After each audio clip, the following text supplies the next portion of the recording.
naturaleza de la magnitud que hemos tenido, la idea es que tengamos la información certera de cuántos predios han sido afectados por el fenómeno del niño costero y cuál es el grado de afectación de cada uno de estos predios, con el objeto de planificar todo el proceso de la reconstrucción con cambios que ha dispuesto el gobierno, y con el objeto además de identificar aquellas zonas que están en lugares de riesgo no mitigable para proponer acciones de reubicación de estos propietarios que se encuentran en las zonas de riesgo no mitigable, ¿no? De acuerdo, digamos, al universo que tenía como meta al día de hoy, ¿qué porcentaje se ha avanzado y qué queda en todo caso por determinar? Mire, nosotros recibimos el encargo el 24 de marzo. El 24 de marzo hicimos un corte para ver cuál era el volumen de predios afectados y saber cuál era nuestra línea base para poder proyectar el trabajo encargado. Entonces nosotros sacamos un total de 209.000 predios inicialmente, posteriormente con la inclusión de Ayacucho llegaron a 210.000, es nuestra línea base. Hemos trabajado con esa línea base con fecha 9 de junio, con corte al 9 de junio, hemos sacado una información y a esa fecha ya tenemos identificados 273.124 predios afectados por el fenómeno del niño costero en 11 regiones, y comparada esta información con la que iniciamos nuestro trabajo, nuestra línea base, hemos superado en 29% las expectativas iniciales de predios afectados. Pero eso no acaba allí, porque después del 9 de junio hemos seguido trabajando. A la fecha hay un volumen de 300.000 predios aproximadamente identificados como afectados por el fenómeno del niño costero. En la actualidad ya estamos por lo menos en un 90 o 95% de avance. Nos quedan aquellos pueblos que están mucho más alejados de los centros de las ciudades o de los centros de las regiones. Son los pueblos que tienen más dispersión, menos volumen de población afectada, pero que igual nosotros tenemos que sacar la información para poder identificar y hacer un catastro real de todos los daños del fenómeno del niño costero. De estos 273.000 predios ya en los que se ha trabajado, ¿cómo podrían desagregarse de acuerdo al nivel de daño que han realizado? Claro, cómo no, mire. Para hacer este trabajo nosotros hemos identificado 5 categorías. Una que tiene que ver con no afectación, o sea, el predio, si bien pudo haber estado dentro del evento dañoso, no tuvo afectación. Otros predios que tienen afectación leve, y esta afectación leve se traduce en algún daño superficial a la vivienda, puede ser pinturas, puertas o de repente servicios higiénicos. Una afectación moderada, que tiene que ver ya con una afectación mayor, de repente se cayó una pared o se rajó una pared. Predios inhabitables que tienen daños estructurales en la vivienda, que no es recomendable que el propietario o el poseedor siga en esa vivienda y se necesita hacer un reforzamiento. Y los otros predios colapsados, aquellos predios que han sido totalmente destruidos o están a punto de destruirse, a punto de caerse, ¿no? Entonces, ¿qué nos interesa a nosotros para acción inmediata? Nos interesa aquellos predios que son considerados inhabitables o colapsados.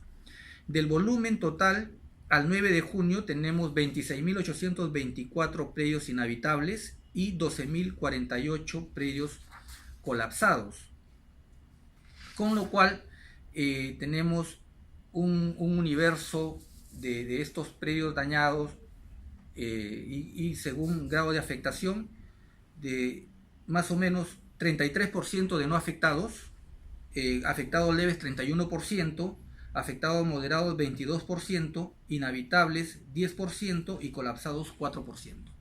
De esos 273.124. Ahora, en las regiones más afectadas nosotros hemos superado largamente nuestra línea base. Así, por ejemplo, en Piura, nuestra línea base era 62.000 predios y al 9 de junio hemos tenido 101.307 predios catastrados con información de daños en estos predios. O sea, ahí nada más hemos superado en 61%. Un porcentaje similar se da en Lambayeque, hemos llegado a un 160% tomando en cuenta nuestra línea base. Y donde más hemos encontrado predios afectados y donde se supera largamente esta línea base es en La Libertad. Al 24 de marzo teníamos una proyección de 8.884 predios y cerrando ya La Libertad, porque está cerrado, tenemos 30.966 predios catastrados, 349% adicional a los que inicialmente se pensaba que podían estar afectados. Claro.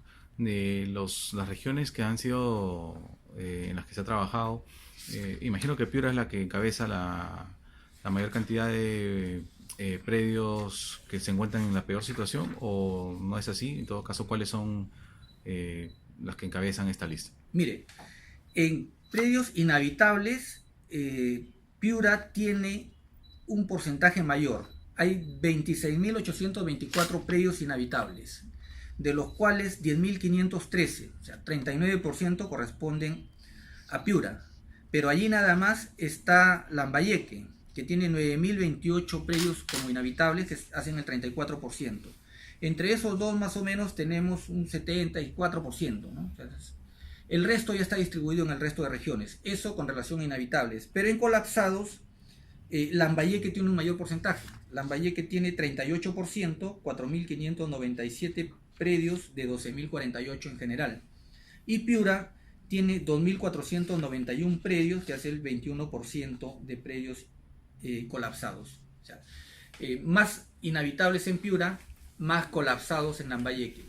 Seguramente por el tipo de material, ¿no? O sea, hay predios más alejados en Lambayeque que están construidos y que han sido afectados por las inundaciones fundamentalmente, y están construidos sobre adobe. Adobe es barro, se mojan y tienden a afectarse más rápidamente y las casas se caen, ¿no? Que es lo que se ha encontrado en campo. Claro. Y de acuerdo a lo que vendría a ser la capacidad para demostrar que el predio es de su propiedad, allí cómo han encontrado la situación en estas regiones. ¿Fue fácil en poder determinar la propiedad? ¿Ahí cómo se encuentra el? Mire, nuestro país lamentablemente es un país en el que la formalización de titularidad todavía no se encuentra al 100%. Entonces nosotros hemos intervenido en gran porcentaje de estos predios que han sido afectados, o sea, en Piura, Lambayeque, los centros poblados más alejados y los centros poblados que están cercanos al centro de la ciudad, nosotros los hemos formalizado. En ningún momento se pensó que podían ser zonas de riesgo, no tenían informe de riesgo, pero encontramos que un 25% de estos predios tienen titular registrado, un aproximado de 25 o 30% adicional están con posesionarios que tienen algún tipo de documento. Hay otro porcentaje que no tiene documentos, sino están solo como ocupantes, debido a que o han perdido la información, la documentación, o nunca la tuvieron. Hay otros que están en condición de precarios, ¿no? Entonces, todas estas personas que han sido afectadas, independientemente del grado de vinculación, de titularidad que tengan con el predio, de alguna manera van a ser apoyadas por el Estado, ¿no? Porque han perdido la vivienda. Entonces, la política es vivienda que ha sido destruida, vivienda que debería ser reconstruida. Pero además, esa es una premisa. La otra premisa es: reconstruyo aquellas viviendas que se encuentran en zona de riesgo o que no se encuentran en zona de riesgo. Aquellas viviendas que se encuentran en zona de riesgo no mitigable, el Estado no va a reconstruirlas ni tampoco va a disponer algún tipo de ayuda para esas viviendas en ese lugar. Esas personas y esos propietarios o posesionarios deben salir del lugar de riesgo. Hay gente que está ubicada en el lecho de ríos o muy cercano al lecho de ríos, le llaman a veces río seco, pero es un río. Hay otros que están ubicados en las quebradas o en el lecho de las quebradas. Igual, esas personas deben salir de allí, porque ante otro evento de la misma naturaleza van a ser los primeros afectados, ¿no? Y el Estado no podría incentivar que se queden, sino más bien tendríamos que iniciar un proceso de reubicación. Por ejemplo, del universo de predios, ¿cuántos se encuentran en estas condiciones de zonas de riesgo no mitigables? Mire, esa información la trabaja otra entidad que no es COFOPRI, identificando zonas de riesgo. CENEPRED es la entidad que está encargada del tema, pero igual nosotros estamos trabajando con algunos mapas de riesgo básicos que los estamos teniendo, pero no es la información oficial. Para la información oficial nosotros vamos a sacar la información de catastro de daños y vamos a poner una capa donde se encuentre identificado aquellos predios que están en zonas de riesgo. Con eso de ahí ya sabemos que deben salir de esas zonas, ¿no? Claro. Básicamente Senepred es la que se va a encargar ya de mapear las zonas de riesgo no mitigables, claro. ¿no? Correcto. Entonces, en función a ello se van construyendo las políticas. ¿Qué es lo que nosotros brindamos? Nosotros brindamos la información de los predios inhabitables o colapsados, todas aquellas personas que no deben continuar en esas viviendas o porque están muy afectadas estructuralmente o porque están a punto de caerse o ya se han caído, ¿no? Claro. De ahí nosotros al 9 de junio tenemos un total de inhabitables y colapsados casi 39.000 predios, 38.872 familias que requieren atención por parte del Estado. Ahora, este número va a incrementarse, ¿no? Porque faltan todavía información de los centros poblados más alejados. Entonces, es probable que este número se incremente, pero ya no tanto, pero igual. Claro. La proyección, la tendencia es a crecer. Claro. El 10% restante, más disperso, más alejado, puede hacer variar esta información, ¿no? Esta información ya ha sido remitida al Ministerio de Vivienda, Construcción y Saneamiento, a la Autoridad para la Reconstrucción. ¿Cuál es el camino un poco ya de...? Mira, nosotros hemos hecho un corte al 31 de mayo, hemos emitido un primer informe parcial de más o menos un 80% de avance. A la fecha también se está remitiendo la información que nosotros procesamos y consolidamos y se va remitiendo al Ministerio de Vivienda para que puedan ir proyectando las labores de la reconstrucción y también a su vez el Ministerio la remite a la autoridad encargada de la reconstrucción. Se espera que, digamos, esta cantidad de 39.000 aproximadamente inicial al 9 de junio pueda ya ser materia de una priorización si la Autoridad para la Reconstrucción o el Ministerio de Vivienda lo considera pertinente para empezar a ellos apoyarlos con la atención del Estado. Es más, ya el sector ha iniciado procesos para poder brindar una vivienda temporal, ¿no? Una unidad de vivienda temporal a estas personas. Ya tenemos conocimiento que están incluso poniendo algunas viviendas temporales en Lambayeque, que lo han hecho, en Piura igual, en La Libertad también. Hay zonas de refugio donde han puesto estas viviendas temporales. Se identifican quiénes son con nombre y apellido las personas que han sido afectadas y se les ofrece estas viviendas temporales para que puedan tener un mejor sitio de albergue, ¿no? Claro. Ahora, se supone que una persona que tiene una vivienda temporal y luego ya tendrá pues dentro de los programas que ofrece el ministerio para poder ya instalarse en forma definitiva y en un lugar seguro, ahí también habría que hacer un trabajo ya también de ubicación para que ellos puedan registrar ya dónde van a vivir de forma definitiva y luego posteriormente que su propiedad esté legalmente reconocida por el Estado. Ahí, por ejemplo, ese proceso, ¿cómo se realizaría? Un poco cómo se ha previsto. El proceso de la reconstrucción con cambio implica hacer una planificación del desarrollo de la ciudad. Una identificación de todas las zonas de riesgo implica que debe haber sostenibilidad y reducir al máximo cualquier tipo de exposición de la población a eventos de esta naturaleza o cualquier evento natural que pueda afectar la vivienda y la vida de las personas. Entonces, identificada la zona de riesgo, el siguiente paso es identificar terrenos donde puedan ser reubicadas estas personas.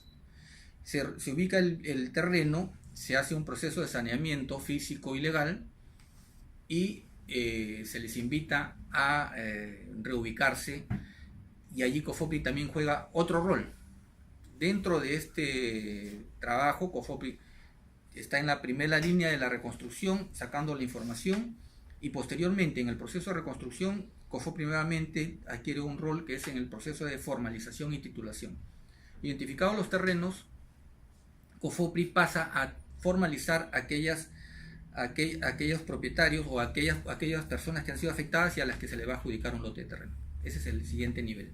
Entonces, ese proceso no es un proceso que se ejecuta de manera inmediata, es un proceso de mediano plazo, Por eso es necesario que primero se tengan las unidades de vivienda temporal para dar una mejor calidad de vida, y en tanto se continúa con el proceso de reubicación o de rehabilitación y reforzamiento de las viviendas que pueden ser reforzadas y que no están en zonas de riesgo. Ya con eso de allí estaríamos cubriendo dos frentes, ¿no? El inmediato, que es sal de la carpa o acá tienes un lugar más seguro que te va a dar mejor protección, y el segundo es en el proceso de mediano plazo, ya acá tienes tu vivienda reconstruida, ¿no? Claro.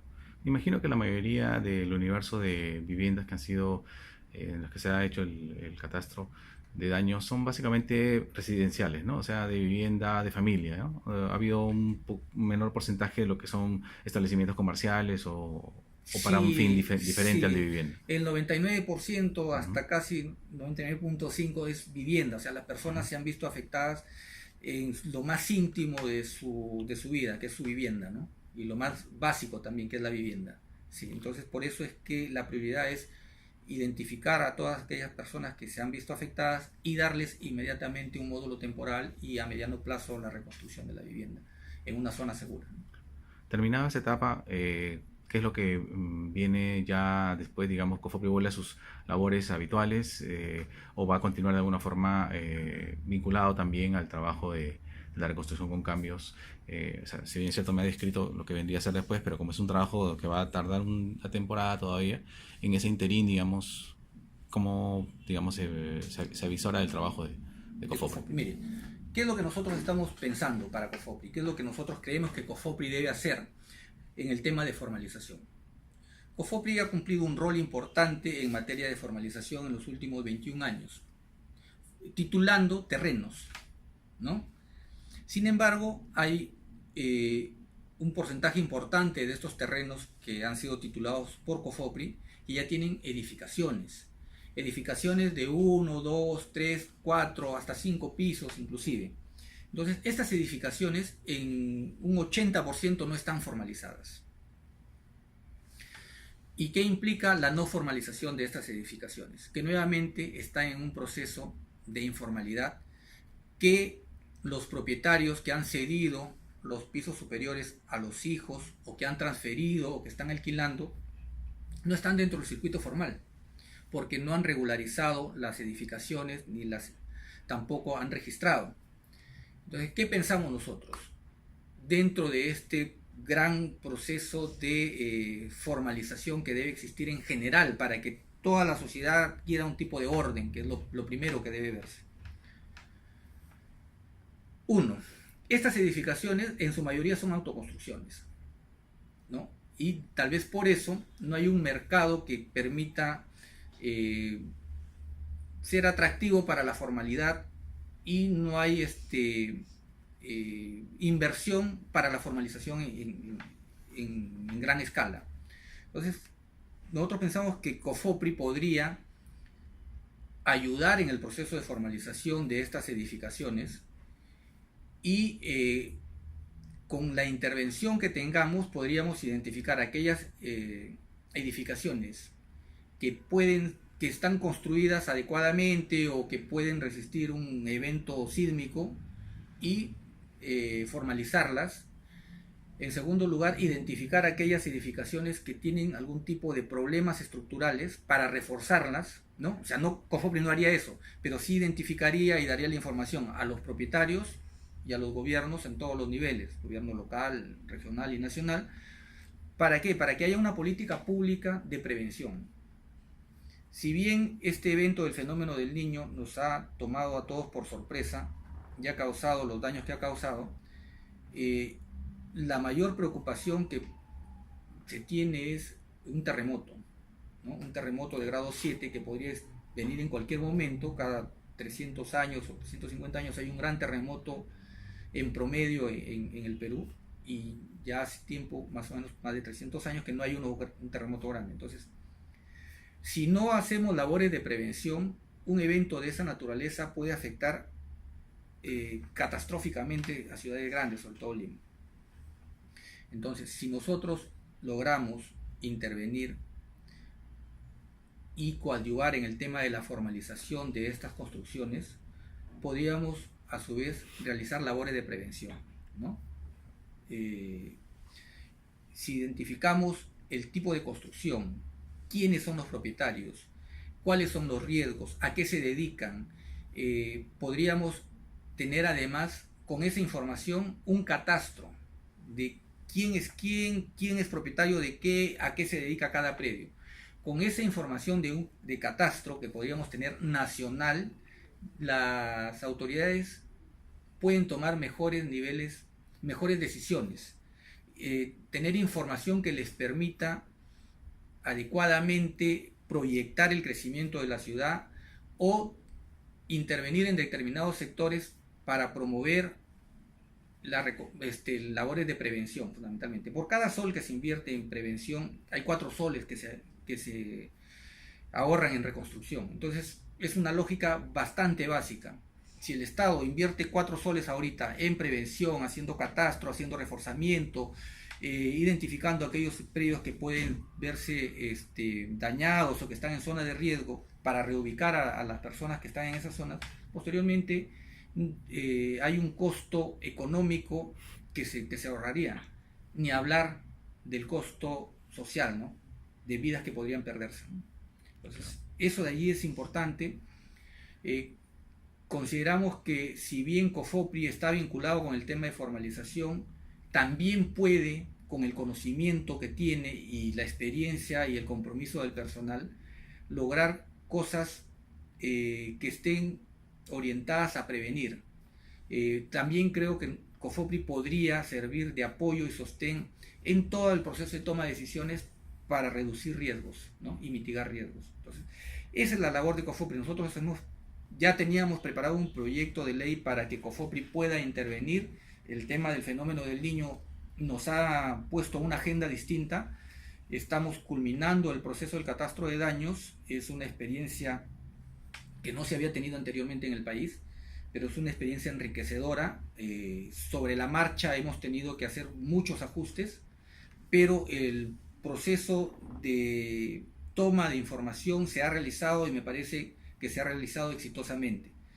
Independientemente de ello, COFOPRI ha continuado con sus trabajos de formalización, pero ahora con toda esta experiencia, con todo este conocimiento, pensamos que COFOPRI puede dar un salto en el proceso de formalización, ayudar a todo lo que es prevención en el ámbito nacional, a todos los niveles de gobierno, y la información que se obtenga puede servir también para que los municipios asignen adecuadamente los tributos que debe pagar cada quien, ¿no? Si hay edificios o hay zonas comerciales en un determinado punto de la ciudad, de repente esas personas o esos propietarios estarían dispuestos a pagar mucho más con tal de tener, por ejemplo, un poco más de seguridad, ¿no? Eso te da un catastro, ¿no? ¿Por qué? Porque hay más servicios, hay más concentración de personas en un determinado lugar y es necesario que los municipios o los vecinos requieran de mayores servicios. Ahora, el crecimiento de la ciudad, que es otro tema que debemos siempre tener en cuenta. Hay un déficit de vivienda de más o menos 100.000 viviendas anuales que no están siendo atendidas y se van incrementando y la bolsa va creciendo. Grandes ciudades como Lima ya no tienen mucho espacio donde tener un crecimiento horizontal. El crecimiento tiene que ser vertical. Entonces, la generación de nueva vivienda debe darse sobre la base de acuerdos entre propietarios formalizados y el Estado. ¿Para qué? Para que el Estado de repente les pueda construir un primer piso, ¿no? Y ellos ceder los aires y en esos aires construir módulos familiares básicos donde poder ubicar, por ejemplo, a la gente que está en las zonas de riesgo. Entonces, es una apuesta de ganar-ganar. Ganaría el propietario que tiene un terreno y que no ha podido construir, ganaría el Estado porque podría implementar políticas públicas de vivienda, y ganaría el propietario que está en zona de riesgo porque sería trasladado a una zona con menor nivel de exposición, ¿no? Entonces, esa es la propuesta que estamos viendo en COFOPRI, que pensamos que podría servir de alguna manera, no para darle solución a todo el problema de vivienda en el país, pero sí para incrementar el grado de formalización, para reducir los niveles de exposición de las personas que están en zona de riesgo y tal vez reactivar también todo lo que es una industria que es de la construcción, ¿no? Claro. Me decía que esto es importante, para eso es importante tener un proyecto, una norma que lo pueda facultar. Así es. ¿En qué camino se encuentra eso? ¿Lo van a presentar? ¿Ya lo tienen listo? Mire, nosotros ya tenemos la norma, la tenemos hace 3 meses al 90%, terminamos el catastro de daños y presentamos nuestra propuesta. Sí, o sea, queremos, si no hubiese ocurrido este tema del fenómeno del niño costero, ya hubiésemos presentado la norma, pero así son las cosas en la realidad, ¿no? Claro. Uno está pensando algo y de pronto la naturaleza te cambia la agenda y tienes que atender lo más urgente e importante, que es la reconstrucción, la identificación de las personas afectadas y darles, devolverles algún tipo de calidad de vida, ¿no? Claro. Entonces, bueno, teniendo en cuenta que la legislatura, porque eso va a tener que seguro ir al Congreso y pasar Así por es. un proceso de análisis, en fin, debate, Ujú. ya sería para el segundo semestre Así que es. pudiera llegar esta propuesta. La propuesta ya estaría siendo presentada para el segundo semestre. Seguramente se va a generar todo un gran debate en el ámbito académico, en el ámbito social, en el ámbito político, pero consideramos importante que sí se dé este debate, porque la necesidad de vivienda es una necesidad real que no está siendo satisfecha. Hay una demanda de vivienda, hay un mercado que no está siendo atendido y lo que se tiene ahora es las invasiones en las zonas centrales de los cerros y las cimas de los cerros. Y eso no es una vivienda. Allí no hay lugar seguro para una vivienda, ¿no? Entonces, es más caro formalizar, no hay competencias para formalizar allí. Necesitamos dar alternativas para que la gente no se esté ubicando en zonas de riesgo, ¿no? Alternativas que puedan ser acordes con nuestra realidad. Y nuestra realidad nos dice, no hay tanto espacio donde crecer horizontalmente, tienes que crecer verticalmente. Claro. ¿Hay experiencias en otros países de este tipo de, digamos, de planteamientos, este tipo de soluciones para Lo que atender? hay en otros países son programas de vivienda, ¿no? Un terreno, una habilitación urbana y sobre esa habilitación la construcción de viviendas o la formalización de terrenos invadidos. Las dos cosas hemos tenido en el país, ¿no? Proyectos habitacionales como Santa Rosa, Limatambo, San Felipe han cubierto una demanda, pero no han cubierto la demanda de los sectores D y E, por ejemplo, ¿no? Sino B y C tal vez. Pero el sector D y E, ¿a dónde va? Al cerro, ¿no? Y allí es donde en 10 o 15 o 20 metros cuadrados desarrolla toda su vida. Entonces, si nosotros logramos hacer que estas personas puedan tener módulos básicos de vivienda de unos 30 o 35 metros con posibilidades de proyección y crecimiento a unos 60 o 70 metros, que es el área de los departamentos que actualmente está comprando el sector B y C también, ¿no? O sea, de hecho que le va a significar una mejor calidad de vida, una mejora en el lugar donde van a estar, mejor accesos a servicios, mayor formalidad, y de hecho que no es lo mismo llegar a una zona donde tienes hasta servicios de transporte que llegar a una zona donde el transporte llega hasta la mitad del cerro y de ahí tienes que caminar media hora, una hora y sufrir todas las inclemencias del clima, ¿no? Claro, correcto. En términos de recursos, COFOPRI para lo que resta de este 2017 está, digamos, de acuerdo a sus previsiones, o este tema de la catastro de daños por el fenómeno del niño costero les ha tenido que también demandar, digamos, una exigencia mayor en ese sentido de gasto, de cómo se encuentra la institución. Mire, allí lo que hemos tenido es una participación y una reorientación de los recursos de COFOPRI, más o menos 4 millones de los recursos que estaban orientados a el tema de formalización y generación de catastro, y eso lo hemos tomado, el catastro de formalización para el catastro de daños, porque tampoco se podía formalizar en esos lugares por el tema del fenómeno del niño. Y también hemos recibido el 15 de mayo una transferencia del Tesoro Público de 8.200.000, en total 12 millones más o menos, que nos han servido y todavía nos siguen sirviendo para ver, para generar todo este tema de catastro de daños. Lo que sí es importante es que hay una gran demanda de formalización y lo que tenemos acumulado son más o menos 500.000 de predios que no han sido formalizados y que se encuentran ubicadas en zonas que ya COFOPE ha intervenido. Por ejemplo, en Villa El Salvador, San Martín de Porres, San Juan del Lurigancho, todos esos distritos donde hay posesiones informales y en donde COFOPE ya ha formalizado. Y así también en todo el ámbito nacional hay predios que no han sido titulados. ¿Por qué?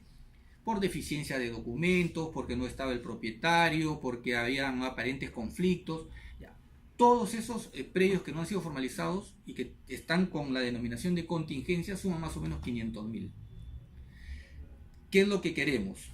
Aparte de formalizar los pueblos que normalmente ingresamos como nuevos, queremos tomar esos predios que no han sido formalizados, que es el hueso de la formalización. Queremos coger ese hueso de la formalización y darles una reactivación. Para eso nosotros estamos proponiendo, normalmente estábamos en la línea de formalización, pero en bajada. ¿Por qué? Porque ya hay poco para formalizar. O sea, y lo que queda son las zonas más alejadas, más dispersas, más riesgosas, donde tú evalúas 100 pueblos y de los 100 pueblos terminas formalizando 30 o 40, ¿no? Entonces, allí queremos intervenir. Y queremos intervenir para formalizar por lo menos el próximo año unos 120.000 predios. Es nuestra propuesta. Ahora, para ello requerimos también la asignación de los recursos que nos permitan llegar a ese nivel y a ese volumen de predios que nosotros estamos proyectando formalizar. Sí hay una fuerte demanda, sí es importante que todos volquemos